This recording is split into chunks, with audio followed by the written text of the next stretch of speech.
Hello, friends, fellow Christians, Biafrans, indigenous peoples trapped in Nigeria. May the Lord bless you. May the Lord prosper you. May the God Almighty continue to protect you. May He console you. May He heal you. May He always be with you to provide for you, even in the midst of hopelessness. May He give you such joy in your heart that you will continue to be strong to live for tomorrow. It will be better. God loves you. It is true. Today, I would like this message to reach every Biafran so that they might understand what's going on. Lest we forget, it is not over. It is not yet Uhuru. In fact, it is just the beginning of chaos. This is not a doomsday prophecy. It's just a call to reality so that we don't forget where we are. Now, I would like us to see something. The voice is against Christian persecution, and most of the Christians, the much we know for now, are Biafrans. It is true also. Let us not forget it. It's not contestable. No, 95% of Biafrans are Christians. There are Jews, those who follow the Judaism. There are also those who follow the traditional African religion of our forefathers. That's not a problem for us at all. We are not bothered about what anybody believes in. You just make sure you advance the cause of the people. Make sure you advance better living and peace and unity among everybody. That's all. Now, in case some people are not yet ready to make up their minds, in case some people are still undecided, in case some people are still not fully aware of what's happening, I decided to make this video to send this message home once more. Watch this.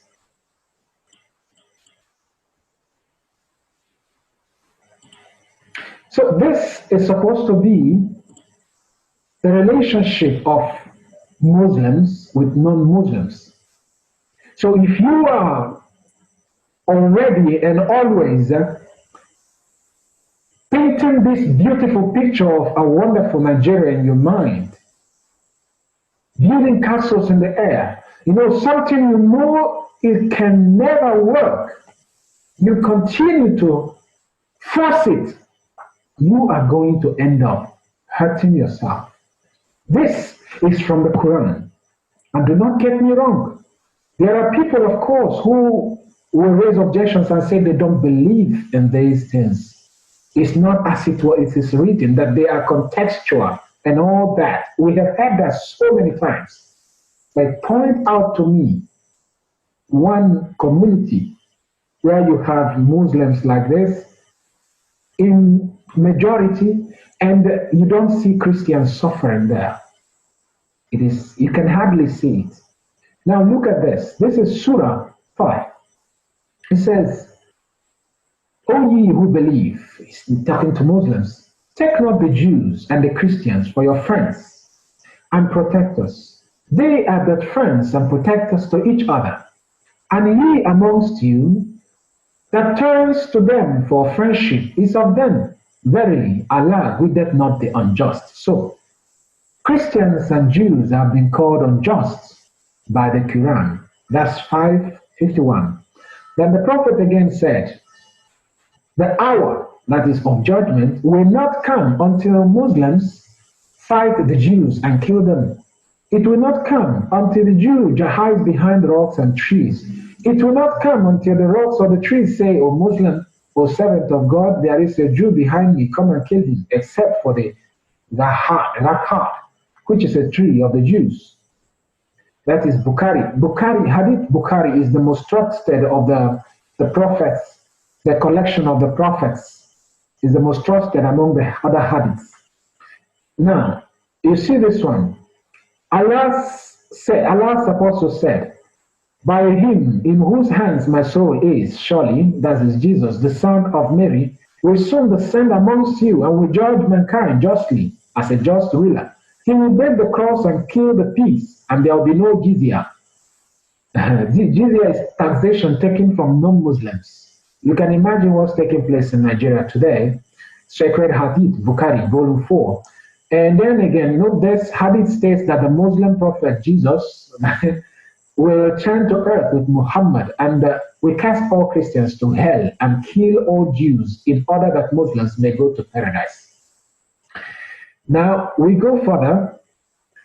It says here in Quran, fight the unbeliever wherever you find them, and lie and wait for them in every stratagem of war. I have been commanded to fight the people until they testify that there is no deity worthy of worship except Allah, and that Muhammad is the messenger of Allah. Now, this honorable ayah, that's verse 9:5 Quran, was called the ayah of the sword, about which Ad-Kahak bin Musahima, he said, it abrogated every agreement of peace between the prophet and any idolater, every treaty and every term. So when you are thinking that you have an agreement with Muslims, you might have to rethink. This is not Islamophobia. No, this is being objective. This is being truthful. Let us not just keep coloring things and painting things beautiful. They sound beautiful. Today, Islam is still in contestation whether it is a religion of peace or not. Why should that be? If it's a religion of peace, why would anyone be contesting whether it's a religion of peace or not? These verses and even more, not only from the Quran, but also from the Hadith, is very clear. Their relationship with non-Muslims is a one of, by the way, it's a one of, I cheat them, subjugate them, deal with them until they believe. If not, there will be no hour of judgment. You saw that. And by the way, in the world of Islam, there are two words. The word of the sword, that's of war.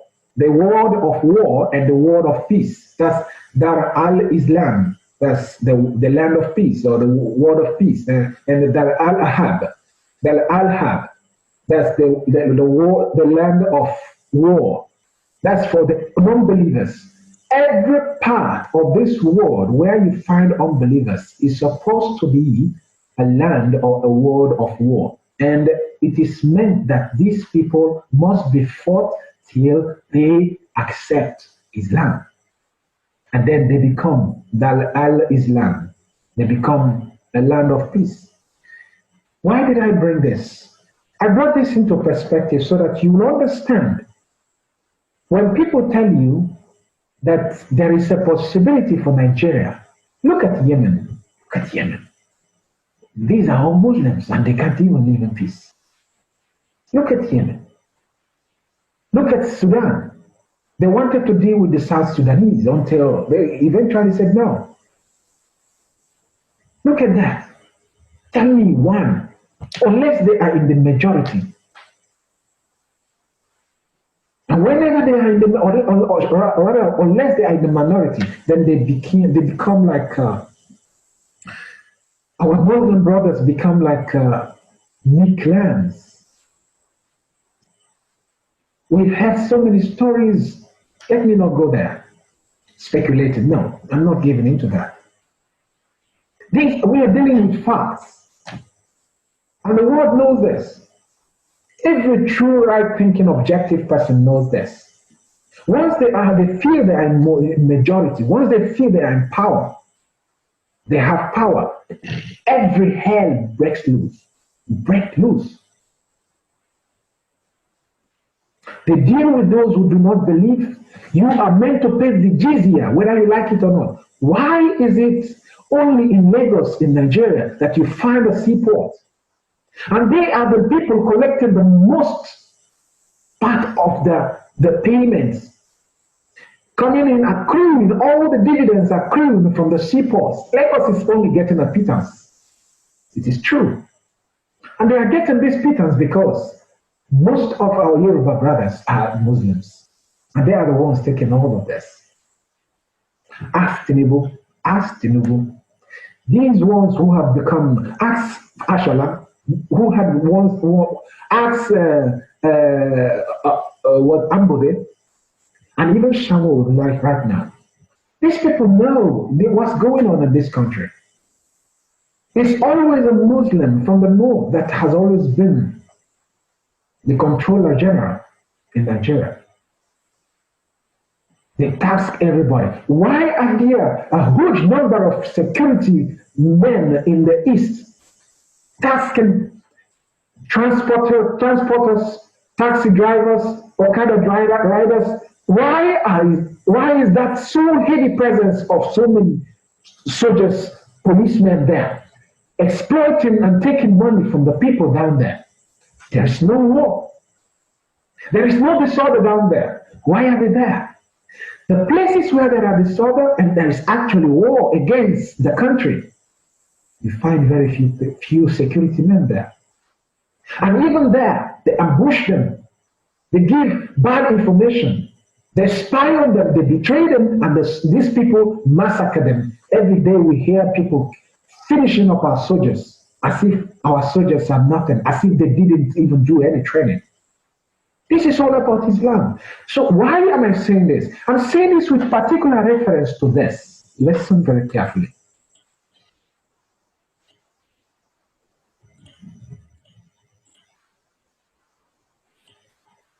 This is Amado Bello.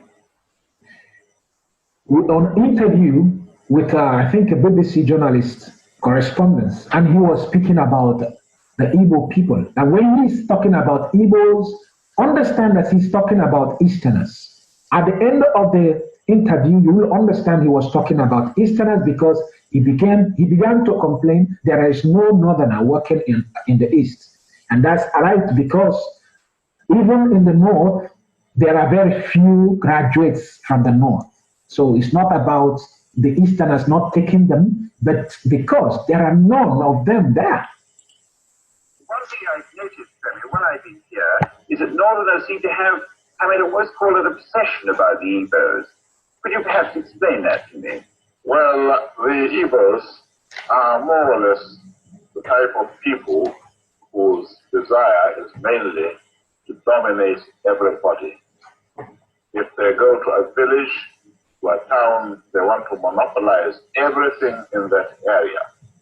If you put them in a labor camp as a laborer, within a year they will try to emerge as headman of that camp, and so on. Well, in the past, our people were not alive to their responsibilities, because you can see from our modernization policy that in 1952, when I came here, there weren't 10 Northerners in our civil service here. So, you understand what's going on? That journalist used the word obsession with the Igbos, with the Biafrans, obsession. So it's not just a little problem of, so for people who, I see fellow Christians of other nationalities trying to defend this despicable speech coming from the place of hatred. And you are calling it as Northern first, just like America first. No, it's not just that. This is a case of complete, unhidden, unpretentious hatred. It says obsession. They had this obsession, which continues to today. Why? If it was just about a policy against trying to make the Northerners first policy, it wouldn't be based on these reasons that he gave, that the Igbos are trying to be dominant in whatever they are doing. You place them in a labor camp and they try to become the headman the next year. Why not? Is there any rule against that? I'm not even going to go into that anyway. But the point is, Stop defending the indefensible. This is the kind of things that show that we cannot be a nation. We are incompatible. People are saying the Igbos are so domineering, they are that and the other. You try to give a dog a bad name before you murder the dog, before you kill the dog. That's just what's playing out here. Now, let's continue with this. I know you have seen it, just bear with me. We'll get to the point. I tried to have it organized, and now all important posts are being held by Northerners. Good. Now you see, this is the point. All important posts. So it's not a question of qualification, because at that time, mainly the Biafrans were the educated ones. And not just simply educated, very educated, competent. What happened with the refineries at Iguacha when they brought division among Biafrans? Igbo-speaking Biafrans were terribly and wickedly marginalized against. Even their own brothers wanted to kill them, not satisfied with taking over their property. They wanted to kill them. It was the soldiers who protected them.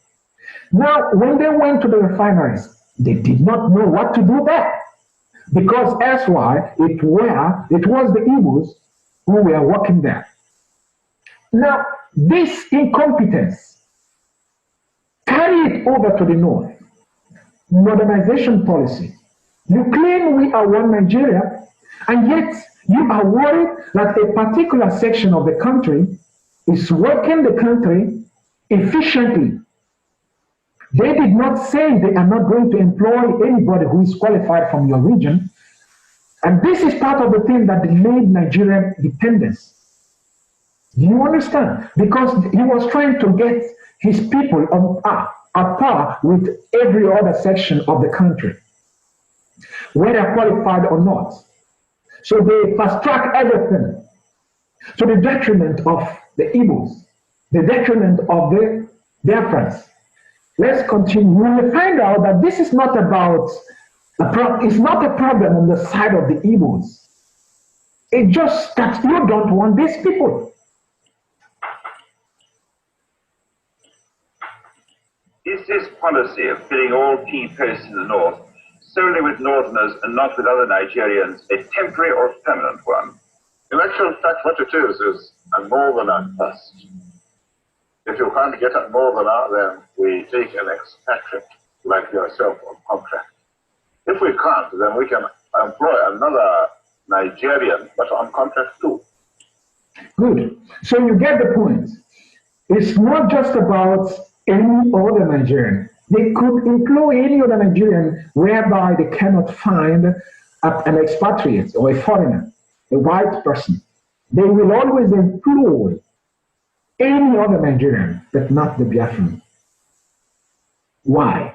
You ask them. Because these are promoting and propagating verily the same policy of Islam begun by Usman Dan Fodio, their founder, their grand founder. You don't be surprised. This man is related by Usman Dan Fodio, I think by blood. So don't be surprised. He is propagating what his father started. Has it stopped today? It has not. It has become the northern force. And I am giving this as a warning to my fellow Christians of other nationalities. While you are defending this, now look what's happening in Nigeria. It's still northerners first. That is why someone was given money. We have been pumping billions of naira in a particular research project for 33 years. And all the person could come up, not just person, but this department could come up with was after 33 years of research and funding, was they have discovered how to optimize the production of kilishi. And you want us to believe that it was just about the Igbos. And people are trying to pin it on the Igbos, that the Igbos were pompous, they were loud, they were telling themselves they were too intelligent, they were smart and all that. Why not? The refineries fell after the Igbos left it. What happened in Jos? Or not in Jos. Where is that iron team? The team production and all the iron stores in Nigeria. What happened to them? I think at Ajokuta still. Igbos left it, that's the end of it. Biafrans leave it, that's the end of it. Are you quarreling with the competence of the Biafran, or are you quarreling with the fact that he is the one that can make things work? I want to understand this. Apart from the main fact that Biafrans are mainly Christians, 95% or even more than that or less, I do not want to exaggerate. I am not very sure of how many percentage that it's up to that. Are you quarreling with the fact, apart from that fact that they are Christian, and you are subtly working against them because you are following what's written in the Quran and in the works of the holy prophets in Islam? Apart from that, where is this hatred coming from? I thought you want the nation to move forward. And here, you talk about Nigeria being a great nation. And these people who you know are capable of making things happen, and yet you do not want to leave things in their hands. You want to take over everything. And when they work it and work it well, you say they are domineering. They want to dominate everybody. Why don't you also work hard to dominate everybody yourself? Or wait, you decide to do that by the sword. You kill everybody off. You dominate everybody by killing everybody off. You import everything. You monopolize things. Today, only Dangote is making cements in Nigeria. Is that not monopoly? I'm asking my fellow Christians who do not see these things like this. They try to see that Igbo people are making noise, the Biafrans are making noise, IPOB is disturbing and insulting everybody. Are they not telling the truth? Why do you hate Nnamdi Kanu so much? Is it what he's saying is not right to your ears? Is the point he's making not worthy of being considered? Or the way he's saying it, you don't like it? Which one do you want? The way he's saying it, or the things contained in the things he's saying?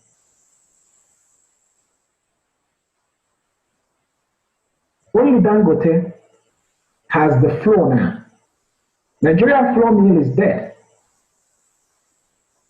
Now Dangote is building refinery again. Kaduna doesn't work. Iguacha doesn't work. But Dangote is planning to build a great refinery. And guess who are the people who are in those places mainly? Foreigners, Indians, Chinese. Do you understand? This policy continues till today. And this whatever in Asarok, I know now because I'm getting even much more convinced that it is a whatever that is in Asarok. Because of the stories we hear. How can there be gunshots there and they're telling us cock and bull stories about the president's aide and the first lady's aide? What nonsense. Are you still listening to that? Now, we look at what he's doing. Virtually every security outfit is headed by the Northerners. So it is modernization policy, not only now in the North, but also in Nigeria. The more you are defending this nonsense, the more it's getting to your doorsteps. Christians, do you get this point? Do you understand what's going on? Open your mouth. See what it is. Say the truth. Speak the truth. Do not paint it. Don't patronize anybody. This country is a sham. It's a sham. It's a fraud. We must together break it. Forget about this parochialism. This was before oil was discovered in Nigeria. So you don't say it was after, before the war. Even before the coup took place, that was tagged IBO coup. And by the way, that coup was actually for the enthronement of Awolowo, Obafemi Awolowo, as the prime minister. Everybody acknowledges he was the genius. He was very intelligent. He was very organized. He had leadership abilities. And why not? And if you target the IBO coup, why was it that it was Awolowo that they wanted to enthrone as the prime minister? Because they are looking out for excellence. This speech, some people, they try to defend him, they try to make him, give him a soft land. You condemn him outrightly. It was a hate speech, and that's what it is. That's it. And those of us who are Christians, we should understand that he is talking from that point of view of Muslim-Christian, non-believer relationship. No matter how you say it, that's what it is. And that continues to today. Now it's getting over. It's gaining so much ground. They are all over the place. And Dangote is still being pushed forward, monopolizing every business in the country. Yet you accuse the Igbos of trying to dominate anybody. Mention one territory that the Igbos or the Biafrans have dominated or taken over. If yours have been taken over, please raise your hand.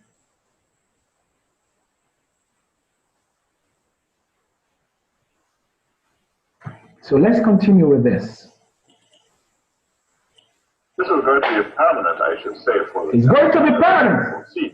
Because it will be rather dangerous to see the number of boys who are now turning from all our learning institutions, coming out with having no work to do. I'm sure whichever government of the day might be, it will feel rather embarrassed, and it might even lead to bloodshed. Now, did you hear? He used those two words, dangerous, bloodshed. It's still going to be dangerous. Look at this. If we continue on this path, it's dangerous. Because at a point, other people will not like to take it. Will not take it. Like the Biafrans are not taking it today. It's leading to bloodshed. You are in your home, you are being massacred. Middle Belt, Northeast, every day people are being killed. They open up the borders for their friends and their relations to come in from all over West Africa and take over territories forcefully. They kill everybody off. They even wrote letters to tell us that Nigeria does not belong to us but to them. And they are going to come to take it. And they're already implementing this. And it is about Sharia. Whatever that was there at Asarok even said it with his mouth. And nobody's holding them accountable. That you must make sure that Sharia is propagated. Now, this man is talking about, he makes sure that he's afraid of the young people coming out from work, coming out from universities and being unable to get work. Can you figure this out now? What about the other tribes? Are there not people that the Igbos are even more in the universities? If you say it is Nigeria, why are you not also considering them that the people coming out from the universities have no work? You're thinking only about these particular people. I don't blame you. You are trying to represent your people. But don't you think working with competent people, you create even more jobs? Unlike what's happening now, you're putting in incompetent and more incompetent people. Instead of NNPC, for example, thinking about how to build a refinery, they are talking about how to build a hospital. Which one should be the priority right now for them? They're talking about hospital because they think Dangote has monopolized, and that hospital will not be built in years. Even if it is built, you will not find Panadol there at a certain point. It's a guarantee. Asarok is a good example. Asarok Clinic is a very good example. Now, I want you to not to get anything wrong here. Don't get anything. Don't mistake anything. They don't like you because of your faith. First of all, because of who you are. They won't cope with you. They cannot compete with you. You move ahead of them. Their only language is the sword, which has become the gun today. Unless you are prepared to play in that angle too, good luck. But stop romancing this idea of one Nigeria. It is not going to work. Obviously, look at this, what this man is saying. It is in the same line that this whatever in Asarok and all his followers are still doing. This is a warning to all the people who are working with them and talking so much trash. They will eventually use you as donkey. They will use you and deal with other people and then eventually finish you off. Especially if you're a Christian. Unless you have secretly denied your faith, denied Jesus Christ, and given your life as a Muslim, and still coming out to lie to us because you feel that we are going to shout. Who are we to judge you? When you do it very well. Nobody will kill you, so that we understand that right now you are no longer a Christian. Please stop deceiving us. Somebody like Gowon, like Obasanjo, these people, they come out in the public and tell us they have become Christians. We don't believe any single word they say.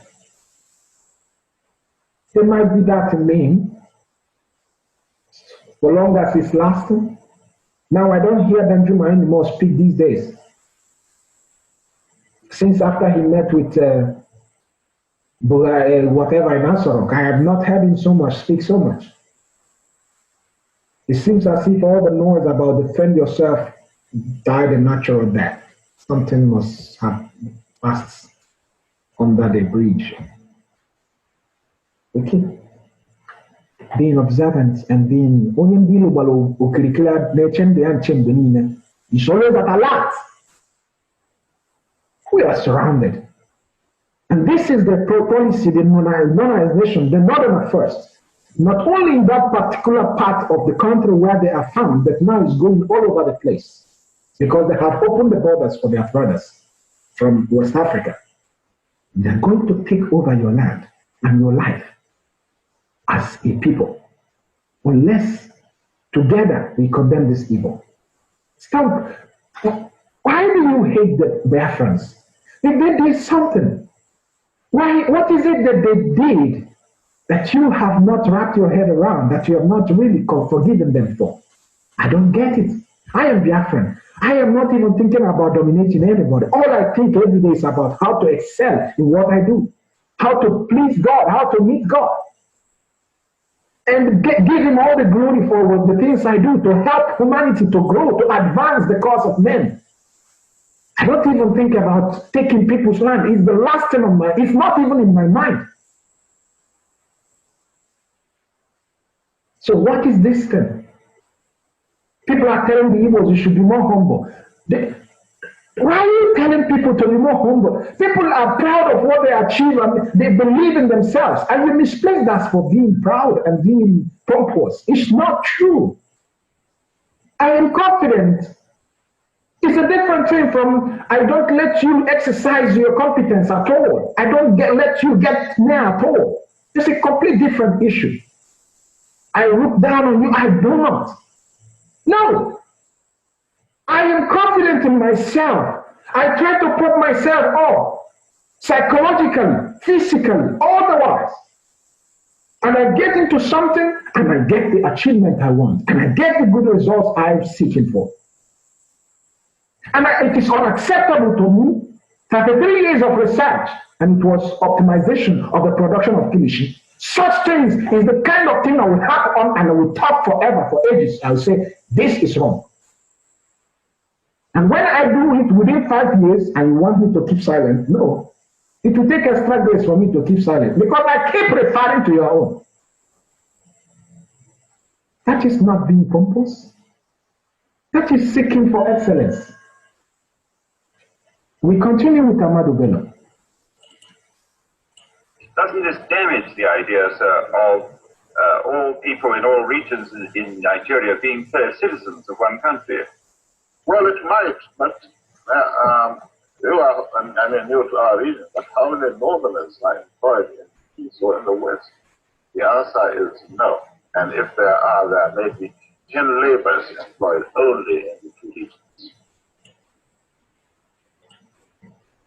So, this is the issue. You see, you be the judge. You be the judge.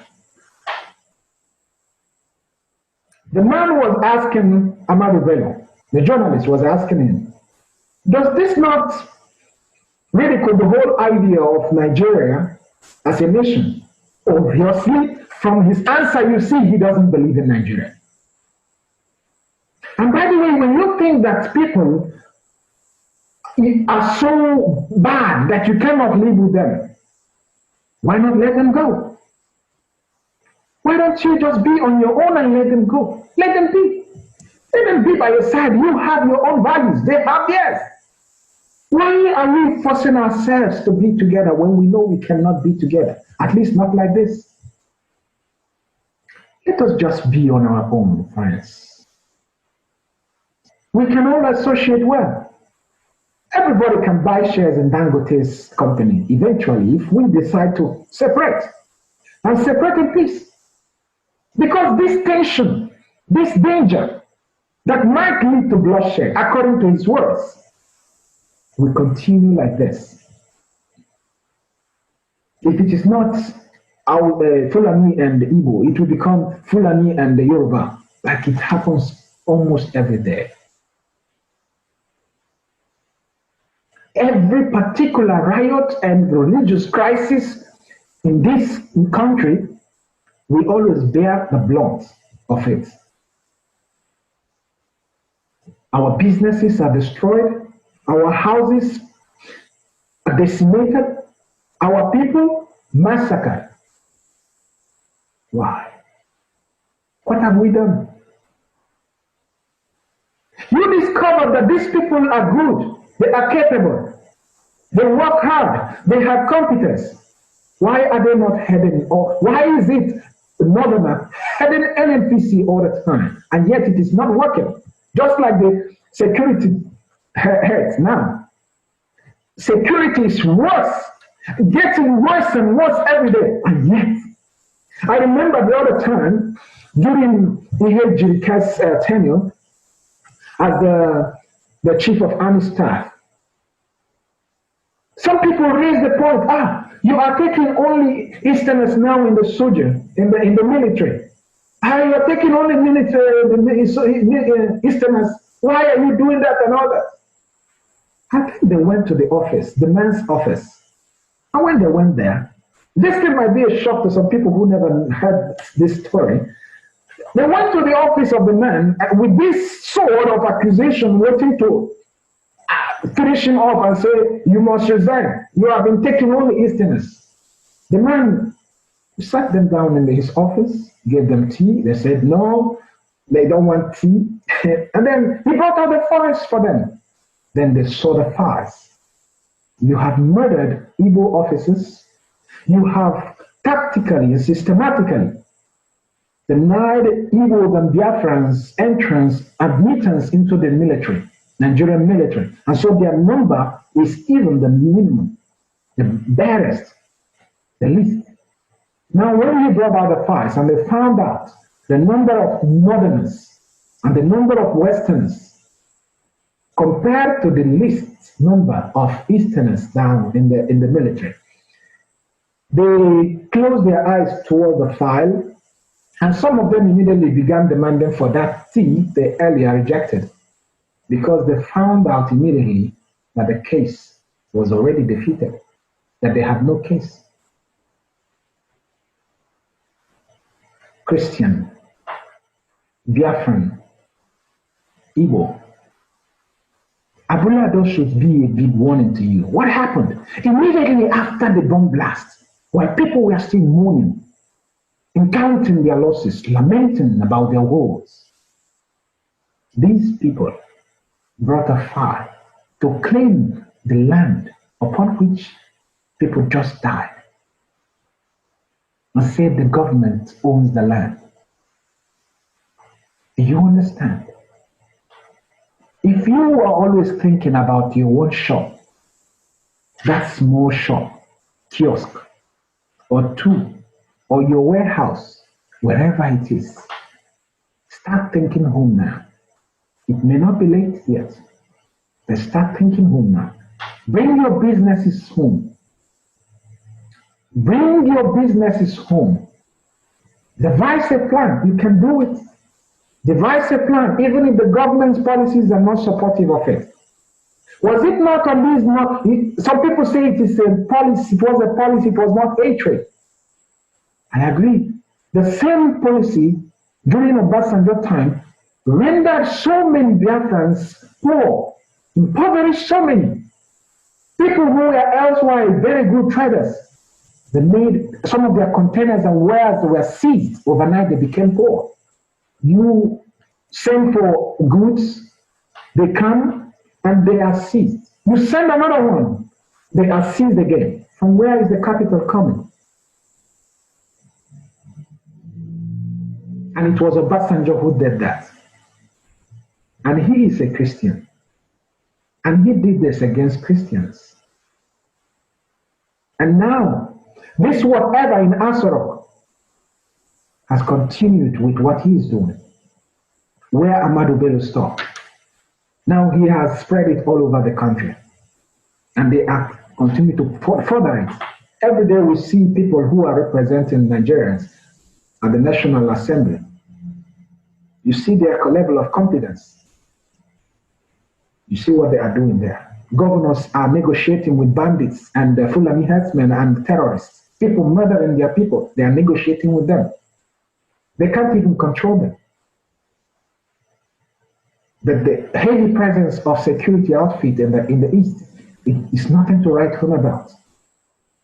They extract money from people all the day, every day. And yet you, pastor, you, general overseer, these people will come to the church to give offerings. You demand tithes from them without even asking questions. Another day I will talk about the tithe and how evil it is for you to be emphasizing it. And these are the same people plying the roads, where the policemen and the security men kill some of them, disgrace some of them, make life very hard for some of them, and extract money from some of them. And yet they come to the church and they put in offerings, and you don't speak for them. Obasanjo did a stupid policy that impoverished so many of them. I didn't hear you speak. The other time there was a general overseer, people are being raped every day, murdered, mothers, daughters. Even in the church, people are raped in the church and murdered in the church. I didn't hear so much condemnation. But then I heard someone saying, if anybody touches his wife, he will kill the person. So much so that the person will not resurrect on the resurrection morning. That's how selfish we have become. Unless we together, with one voice, speak against Christian persecution and against evil, against this impending genocide of the Biafran people again. Unless you are not servants of the Most High God. This should be a warning to you, all of you brothers and sisters, Igbos, Ibibios, ethnic people, all of you, and none, wherever you are from, is on all of you, Ijo, all of you, Biafrans. Be careful. They don't love you. Psalm 69, I think, verse 4. How can I live among people who hate me for no just cause? They have no reason to hate me, apart from the fact that I am a child of God. I believe my faith, my gifts, they hate me. Why are you trying to love? Why are you? Nobody says you should hate them, but why are you trying so much to please them, to become more Nigerian than the people who regard themselves as Nigerians? Don't force yourself. Let us work together. Let us work together. Let Nigeria be brought down. so that we gain our freedom. This Nigeria is the evil holding all of us down. We must all work together to liberate ourselves. Let us pray. Our Father, who art in heaven, hallowed be your name. Your kingdom come. Your will be done on earth as it is in heaven. Give us this day our daily bread, and forgive us our trespasses, as we forgive those who trespass against us. And lead us not into temptation, but deliver us from evil. For thine is the kingdom, the power, and the glory. It belongs to no man else, but only you. And so we trust in you totally, Lord. You all alone can deliver us from this evil. Please come save your people. Do not abandon us. Come, let your will shine in our lives, for there lies our peace, forever and ever. Amen. Please share this message to your brother. You might save a life today and gain an apostle and gain a friend, a brother. Together, we work for our liberation. God bless you.